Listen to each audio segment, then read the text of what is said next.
10주차 1차 시 수업을 시작하겠습니다. 1차 시 수업에서는 자연을 생각하는 미술에 대한 수업을 진행하겠습니다. 자연을 생각하는 미술. 자연을 생각하는 미술도 상당히 많이 있지만, 오늘 1차 시 수업에서는 이 건축 미술, 그리고 천재 건축가이기도 하죠. 이 안토니 가우디라고 여러분들이 들어보셨는지 모르겠지만, 여러분 이 안토니 가우디는 이 자연을 생각하는 건축 미술가입니다. 그리고 천재의 건축가이기도 하고, 지금 아직까지도 이분은 꽤 오래전에 돌아가셨지만 지금까지도 이 안토니 가우디가 설계한 이 성당 건축이 지금까지도 이루어지고 있죠. 그래서 1차 시수업에서는 이 안토니 가우디에 대한 이 건축과 건축 미술에 대한 것들을 알아보는 시간을 갖고자 합니다. 이 안토니 가우디, 이 안토니 플라시트 길렘 가우디 이 고르네트라고 이름은 본명은 그렇게 되어 있습니다. 그리고 이 사람은 이 스페인 이 카탈루냐 레우스라는 이 지방 그 스페인의 이 카탈루냐 지방에서 태어난 건축가입니다. 그리고 1852년에 태어났고요. 이 사람은 1926년에 이 카탈루냐 바르셀로나 그 옆에서 죽었는데, 그 죽음에 대한 얘기도 나중에 다시 설명을 하지만 되게 허무하게 사망을 했습니다. 그리고 건축가이고요. 이 사람의 작품은 바르셀로나에서 가우디 작품이 있고요. 카탈루냐에서도 있고 스페인의 가우디 작품도 있는 이 작품들이 유명하고, 아주 대표적인 작품으로는 이 까사밀라, 코엘 공원, 까사바티오, 그 다음에 이 사그라다 파밀리에 있는 이 대성당은 지금까지도 진행 중입니다.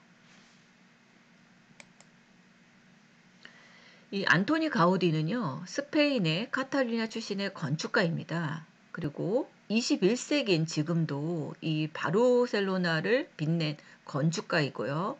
또 스페인의 건축학의 아버지라고도 불립니다. 또 일반적인 천재와는 다르게 생전에 이미 대성공한 건축가였습니다. 그리고 스페인의 이런 아르누보 건축의 중심 인물이기도 했고요. 스페인 건축사에 큰 발자취를 남겼습니다. 지금 여러분들 해외여행하면 스페인에 꼭 가면 이것들을 필수로 들어가 있죠. 그 정도로 이 안토니 가우디의 이 작품들이 어마어마하게 지금 전 세계에서 오고 있습니다. 이 건축 양식을 보러요. 그 정도로 어마어마한 이 건축가 작품이기도 하지요. 이 안토니 가우디는요, 어렸을 때는 이 류마티스를 알아서 지팡이를 짚고 다녔다고 해요. 그래서 서 있기도 힘들 정도였다고 합니다. 그리고 또한 이 고향 근처에 옛 유적을 복원하는 꿈을 가지고 있었대요.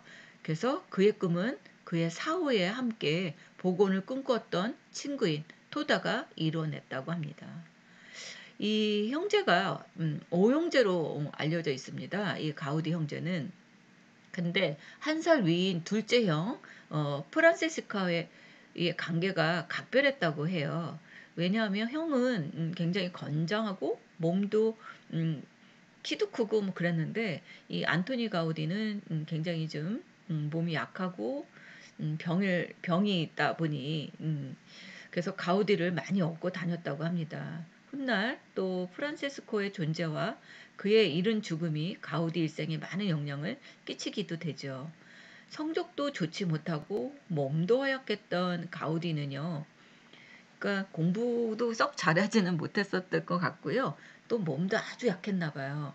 그러던 가훈이는 어느 날 친구에게 자신의 그림 실력을 인정받게 되면서 이게 그의 건축가의 길을 걷게 된 계기가 되었다고 합니다.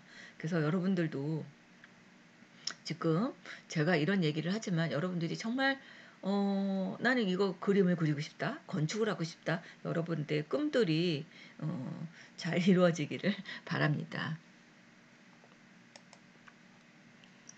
이 바르셀로나 건축 전문학교에서 입학한 가우디는요, 25세에 건축사 자격을 땄다고 합니다. 그리고 시청, 산하의 여러 프로젝트를 주문받으면서 건축가의 길을 걷게 되었다고 합니다. 음, 그리고 1878년에 카사비렌스를 건축하기 시작하면서 본격적으로 유명해지기 시작했대요. 카탈루냐의 명문가 어, 코미아스 후작가의 별장을 여름 별장 같은 것들을 건축하게 되었었나 봐요. 근데 이것들을 이제 의뢰를 받았었던 것 같아요. 그래서 가우디 평생의 후원자 이 에우세비오 구엘 백작을 만나게 됩니다. 그래서 구엘 공원이라는 것도 짓고 구엘에 관계된 여러 가지 이 이름을 따서 건축물들을 상당히 많이 짓기 시작을 합니다. 그래서 1883년에는 이 구엘가의 가문 건축가가 되었고요. 이 시점에서 구엘이라는 이름이 붙은 건축물들을 대대적으로 건축하기 시작을 합니다.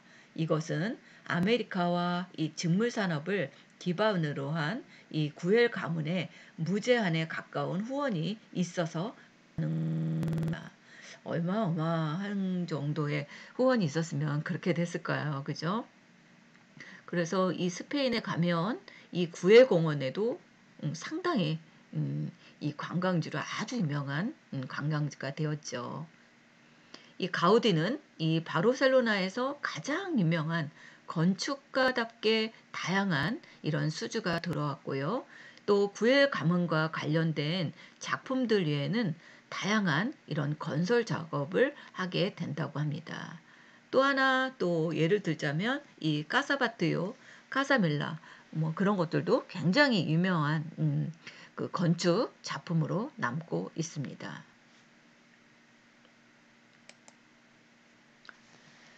이 1883년부터는요, 이 평생 동안 이 설계한 이 성가정 대성당, 그게 이제 사그라다 이 파밀리의 대성당입니다.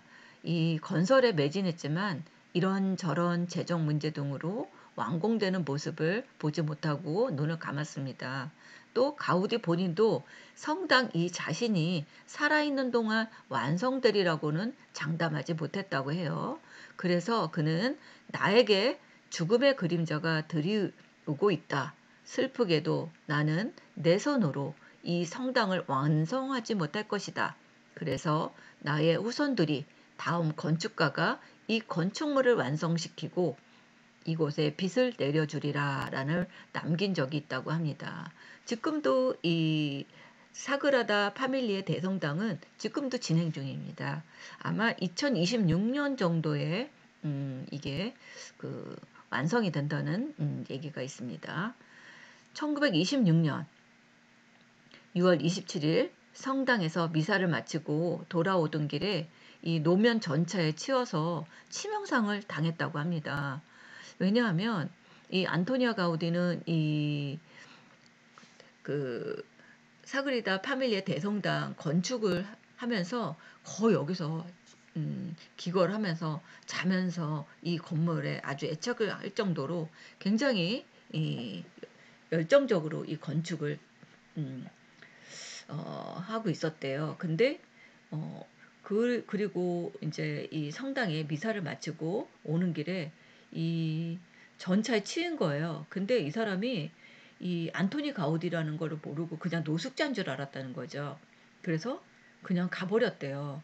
근데 이 노숙자가 또 지나가는 행인들에 의해서 어, 뭐 경찰들도 왔었나 봐요. 그래서 경찰들도 그냥 어, 병원에다가 뭐 이렇게 방치해두고 기본적인 치료만 해줬던 걸로 알고 있습니다. 그리고 또 의사들도 이 사람이 안토니 가우디라는 말을 이라고 생각을 전혀 못하고 그냥 노숙자라고 여긴 거죠. 그래서 의사가 크게 다친 그에게 기본적인 치료만 해줘서 이 사람이 이제 아주 시기를 놓친 거죠. 이 골든 타임을 놓친 거죠. 근데 이 가우디와 친분이 있던 이 신부 모센 길 파레스라는 사람이 이 사고 소식을 듣고 병원에 그 찾아가서 막 뭐라고 했나 봐요.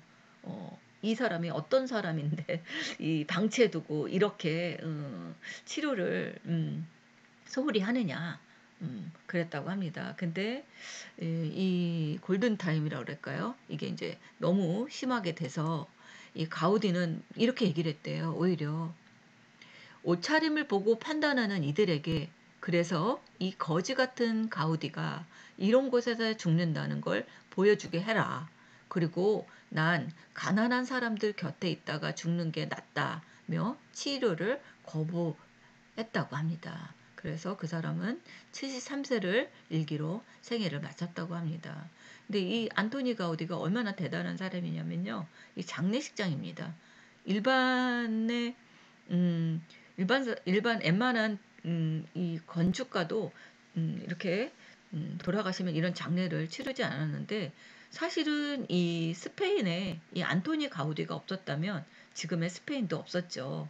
그 정도로 어마어마한 건축 양식을 남긴 거죠. 그래서 그를 죽게 만든 노무현 전차 운전사는 파직을 당했고요. 또 구속도 되었다고 합니다. 그리고 승차 거부한 택시 기사 불구속이 입건됐고요. 또 그 입원을 거부했던 이 병원에서도 이 배상금이 그 유가족에게 지급하라는 판결까지 내렸다고 합니다. 그리고 장례식은 이 사실상 반국장식으로 치러졌대요. 그리고 가우디가 마지막으로 열정을 쏟았던 이 성가정 대성당의 지하 묘지에 안장되었다고 합니다. 그 정도로 이 안토니 가우디가 이 스페인의 아주 역사적인 인물로 남고 있습니다. 이 안토니오 가우디는 이 평소에 건축적인 이 영감을 거대한 자연에서 많이 얻었다고 할 만큼 자연에 관심이 많았다고 합니다. 특히 이런 숲, 나무 이런 것들을 본뜬 작업이 많이 있었대요. 그리고 젊었을 적에는 종교에 대한 회의적이었지만 교회 관련 건축 일을 하면서 독실한 이 카톨릭 신자가 되었다고 합니다. 지금 이 사그라다 이 파밀리에 성당은 이 지을 때에는 이 성당 내 사무실에서 살 정도였다고 합니다. 그 정도로 열정을 굉장히 가졌던 것 같습니다. 건축 성향은요, 이 카탈로니아 전통 복고주의와 이 아르누보 정도로 대개 분류되지만 그 자신의 다방면에 걸친 강범위한 취향과 건축주들의 다양한 요구를 소화시키려는 노력에 의해서 고딕 양식, 르네상스, 바로코, 신고전주의 등등 서양 정통뿐만 아니라 인도 문명, 이집트 문명, 중국 문명, 마야 문명과 잉카 문명, 역사 이전의 석기 시대 건축물, 오컬트 신비주의, 심지어 곤충이나 식물 및 동물들의 형태에서까지 모티브를 따와 건축물에 반영하면서 그 이전이나 이후에 볼 수 없는 독특한 그런 건축물들이 완성되었습니다. 기존의 이 서양 건축에서는 고전 건축을 할 때 나타나는 이런 엄격한 절차나 규칙이 무시되어서 이 가우디만의 독특한 원칙에 의해서 배치되었는데 이건 사실 탈권 이성이 강한 아르누버 예술의 특징이기도 합니다. 이 정도로 이 아주 천재가 건축가죠. 어떻게 보면 모든 역사적인 그런 것들을 다 가지고 그 가우디만의 이런 건축 양식을 만든 거죠. 또 가우디의 건축은 이 포스트모더즘 시대에 재발견되어서 시대를 앞서간 이 포스트모던 건축으로 추앙받고 있다고 합니다. 가우디의 양식은 이 카탈로니아의 전통 건축을 자기식으로 해석해서 자기만의 양식으로 만든 것만으로도 대단한 일이라고 할 수 있습니다. 그러나 그렇게 자신만의 양식을 가지고 있다 해서 천재 건축가로 불리는 것은 아닙니다. 가우디의 건축물들은 그러한 독특함 속에 합리적인 구조와 기능 역시 가지고 있습니다. 일견 멋으로만 보이는 이런 둥근 청장과 나무 같은 기둥들은 무게, 즉 힘의 흐름에 따라 정교하게 설계된 것이고요. 효율적인 구조가 아름다운 구조라는 개념을 아주 잘 나타내주고 있다고 합니다. 또 예술적인 감성과 치밀한 공학을 조화시킨 점에서 진정 천재라는 명성을 얻을 수 있었다는 것이지요. 게다가 단순히 설계만 하는 것이 아니라 실무에서도 직접 미장공이나 타일공을 섭외하고 부르는 등 자신의 건축물이 지어지는 일련의 그런 프로세스라고 그래야 되나요? 이런 과정에 세심하게 신경을 많이 쓰는 건축가로도 유명합니다. 가우디의 트레이드 마크 중에 하나인 이 현란한 색감의 타일 아트가 있어요. 그는 이런 독창적인 발상이라기보다는 제자이자 동료였던 이 조세프 마리아 이 지베르트와의 협업해서 나온 결과물들입니다. 가우디 본인은 색을 배합하는 능력이 그렇게 좋지는 않았다고 해요. 실제로 그와 같이 하지는 않은 이 가우디의 작품에는 그러한 타일 장식이 없다고 합니다. 이게 그 안토니 가우디의 자연주의 작품들입니다. 이 카사발레트, 이 핀센 미라제스 구엘공원, 이 몬세라트의 로아시오 이런 것들이 있습니다.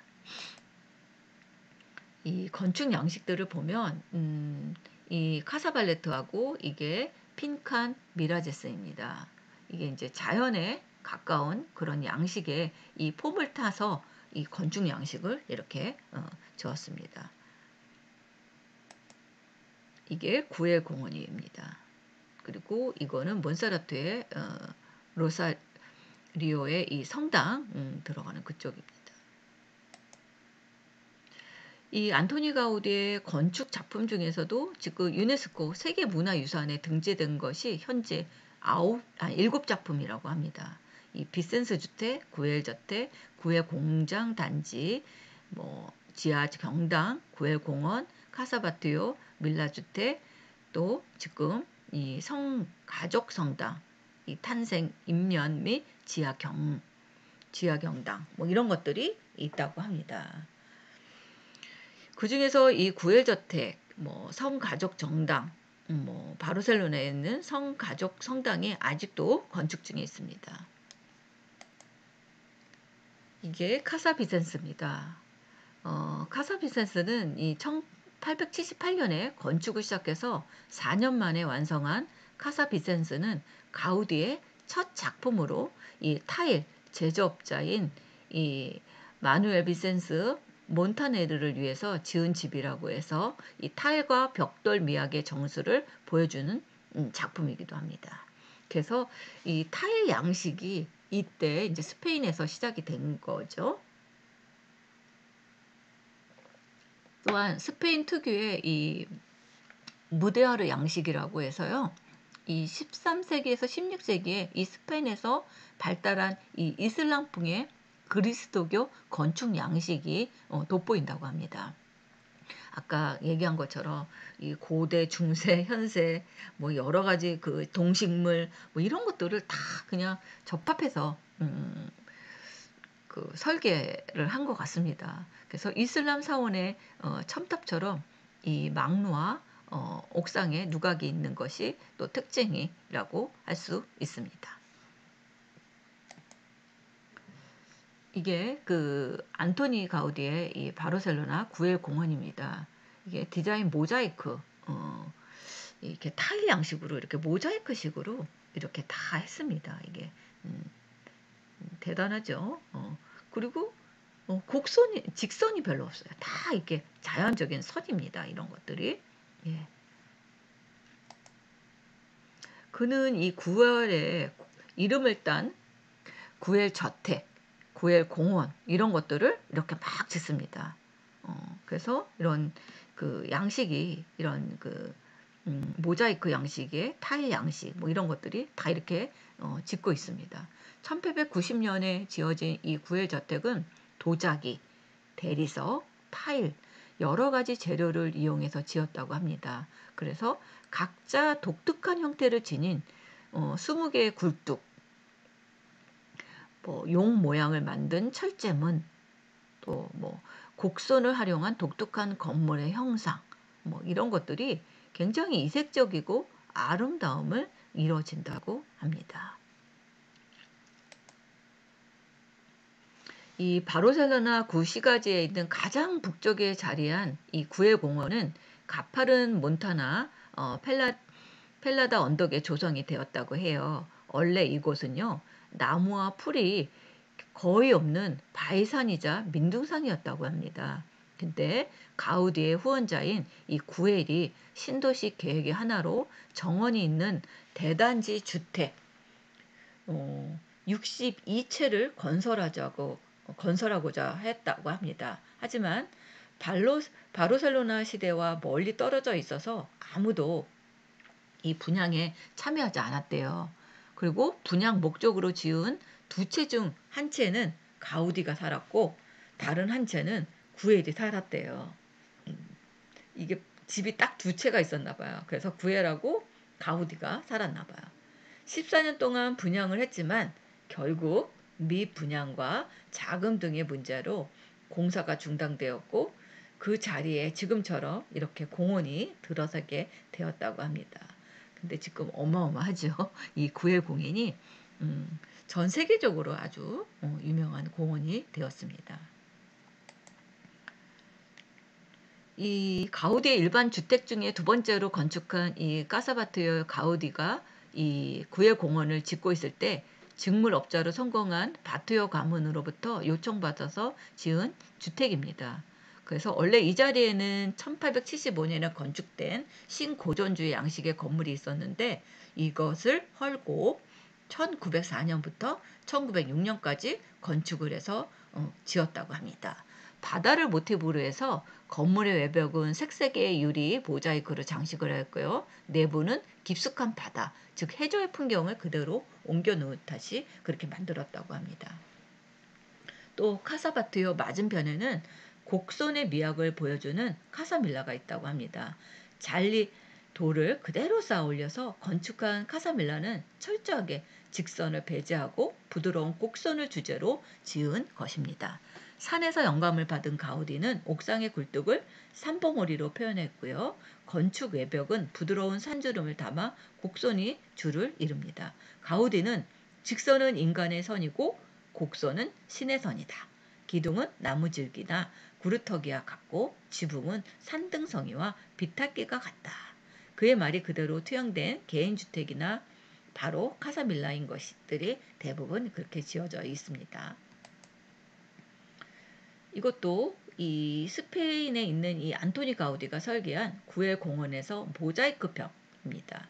이렇게 컬러들이 아주 대담하죠. 아주 원색적인 이런 것들을 벽에다가 이렇게 모자이크식으로 했습니다.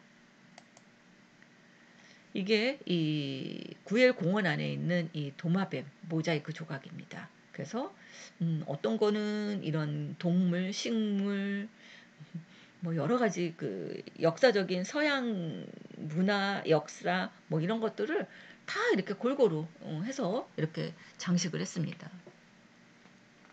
이 도마뱀인데 굉장히 화려하죠. 컬러가 아주 예쁘고 화려하죠. 이게 그 카사바티오입니다. 이것도 어마어마한 작품 중에 하나이죠. 이 카사바티오는 꿈의 세계라는 뜻입니다. 이 파사드란 이 건물에 출입구가 있는 외벽을 뜻하는 프랑스어예요. 그래서 카사바티오는 파사드는 꿈의 세계로 들어가는 통로라는 뜻이라고 합니다. 그래서 보는 사람에게 이런 컬러, 빛, 색의 조화로움을 느끼게 해준다고 합니다. 카사바티오는 파사드는 깊은 인상을 주고 심지어는 지나가며 슬쩍 본 사람들에게도 하루 종일 이것을 떠올리게 할 정도로 아주 그 화려하고 인상적인 이 건물이라고 합니다. 또 안토니 가우디는 자신의 예술가로서의 작품에서 비롯된 이런 상상력이 가득 찬 이 파사드를 이 카사바티오로 부여했다고 합니다. 따라서 안토니 가우디는 무의식적 조각, 재활용된 재료 및 탈맥락적 오브제를 추가해서 이를 예술로 승화시키고 바다에서 영감을 받아 활기가 넘치는 파사드를 창조해내었다고 합니다. 석재, 유리, 세라믹을 주요 자재로 사용한 파사드의 굴곡진 이 표면의 효과는 매우 특별했다고 해요. 또 일출 시의 첫 번째 빛이 여기에 비추어지면 마치 도심에 불빛과 반짝거림이 살아있는 것 같이 조화와 균형을 이루게 되고, 이는 파사드에 생명력을 불어넣으며 빛과 색이 조화를 이루어 이를 보는 사람을 자연의 아름다움을 느끼게 했다고 합니다. 이 카사바티오입니다. 주요 층입니다. 파사드는 이런 지상층, 메인홀 및 2층에서 이런 뼈 모양의 석재 기둥을 모더니즘의 전형인 이 꽃 모양의 장식으로 통합시키고 있습니다. 이 발코니의 난간은 가면의 모습을 하고 있고요. 난간은 단일 주형으로 만들어졌고 두 개의 접합 지점에서 부착되기 때문에 그 일부가 돌출되어 나오게 되었다고 합니다. 또 가우디는 이 그라시아 거리가 잘 보이게 하기 위해서 메인홀이 이 그라시아 거리에 몇 미터 튀어나오도록 설계했다고 합니다. 또한 커다란 타원형의 창도 추가했다고 해요. 이 지붕도요, 카사바토와 용해 등에 있는 커다란 비늘 형태인 지붕을 가지고 있다고 합니다. 이런 지붕의 가장 윗부분이 한 끝에서 다른 끝으로 색이 변경하는 커다란 크기의 구 모양으로 형성되어 있다고 합니다. 또한 동서남북을 가리키는 4개의 팔을 가진 십자가 모양의 검이 있다고 합니다. 또 다양한 해석들이 있어요. 이 용의 모양, 뭐 지붕과 십자가의 모양, 뭐 여러 가지 이 지붕의 디자인은 용에 박혀 있는 검, 뭐 뼈의 집, 용의 집 이렇게도 불려집니다. 이 안토니 가우디는 이러한 이 고요한 날에 파도가 치는 바다에서 카사바티오 건물에 대한 영감을 받아서 이렇게 건물 양식을 지었다고 합니다. 이게 안토니 가우디의 독자성이 물씬 느껴지는 내부 객실입니다. 이게 이제 바르셀로나의 필수 코스 중에 하나로 뽑히고 있습니다. 컬러들이 아주 대단하죠. 이게 그래서 여기에 들어가서 보면 이상한 나라에 앨리스에 온 것 같은 그런 느낌이 든다고 합니다. 이 구엘고고는 또 가우디 특유의 건물과 자연이 어우러져서 이 초현실적 분위기를 연출하는 곳이라고도 합니다. 이게 동화 속에 나오는 그런 곡선의 미를 사용을 해서 이 조각과 벤치, 조형물 이런 부속 건물들이 이 공원의 분위기를 마치 동화 속의 세상처럼 훌륭하게 연출해 냈다고 합니다. 이거는 사그라다 바밀리의 대성당입니다. 이 지금 사망했을 때의 이 그 성당이고요. 지금까지도 이렇게 21년 현재 이렇게 지어지고 있고요. 2026년에 이제 완성이 된다는 이야기가 있습니다. 예. 그래서 이 사그라다 파밀리에는 이 성당명이 일본적 번역에서 유래된 성가족으로 불리우는 경우가 덜어 있지만 한국 천주교의 공식 영어로는 성가정, 제가 그래서 앞부분에 성가정이라는 얘기를 했었죠. 그게 이 사그라다 이 파밀리의 대성당을 얘기한 겁니다. 그래서 성당의 정식 한국어 이름은 이 성가정 대성전이라고 합니다. 근데 보통은 사람들이 이 그 사그라다 파밀리의 대성당이라는 말을 많이 하고 있죠. 이 건축물의 공사를 이어가는 건축가들은 이 카탈루냐 지방 사람들만 구성을 했고요. 그들의 모습은 이 사그라다 파밀리의 대성당 지하에서 유리벽을 통해서 볼 수 있다고 합니다. 이 스페인 바르셀로나에 위치한 이 카톨릭 대성정 천재 건축가로 알려진 이 안토니 가우디가 설계한 이 건축물들은 굉장히 이 고딕 양식을 전통을 받으면서 가우디의 독창적인 형태와 구조를 갖춘 건물이라는 평이 있습니다. 1882년에 착공에 들어간 이래 141년이 지난 지금도 계속 건축 중이죠. 그래서 일단 공식적으로는 가우디 사망 100주기인 2026년에 완공이 예정할 예정이라고 합니다. 성당이 완공된다면 예수를 상징하는 이 첨탑이 성당의 가운데 가장 높게 위치하게 되고요. 이 설계된 첨탑의 높이가 172.5m래요. 완성된다면 이 울름 대성당의 161.5m를 넘겨서 세계에서 가장 높은 이런 성당이 된다고 합니다. 이 172.5m의 이유는 이 바르셀로나의 몬주익 언덕이 173m라는 점을 감안해서 이렇게 만들었대요. 하나님이 만든 것을 넘봐서는 안 된다는 이 가우디의 겸손한 의도였다고 합니다. 이 사그리다 이 파밀리아는 1860년에 계획이 됐고요. 이 산업혁명 이내에서 이 기계화, 근대화 이런 것들이 이제 일어나면서 인간의 마음을 정화시킬 수 있는 이런 것들이 오직 신의 집, 성당뿐이라고 해서 그런 성당을 짓기로 했대요. 또 성당의 주제는 예수와 마리아, 그리고 요셉, 이 세 사람의 성스러운 가족과 화목한 가족이다. 뭐 이렇게 했다고 합니다. 그러니까 처음에는 이 성당을 맞지는 않았대요.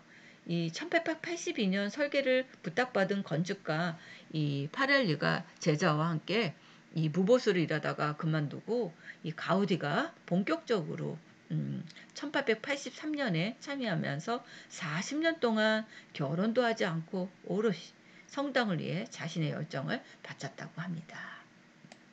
예. 이것으로서 수업을 마치도록 하겠습니다. 여러분들 가우디 많이 잘 들었는지요? 예, 수업 마치겠습니다.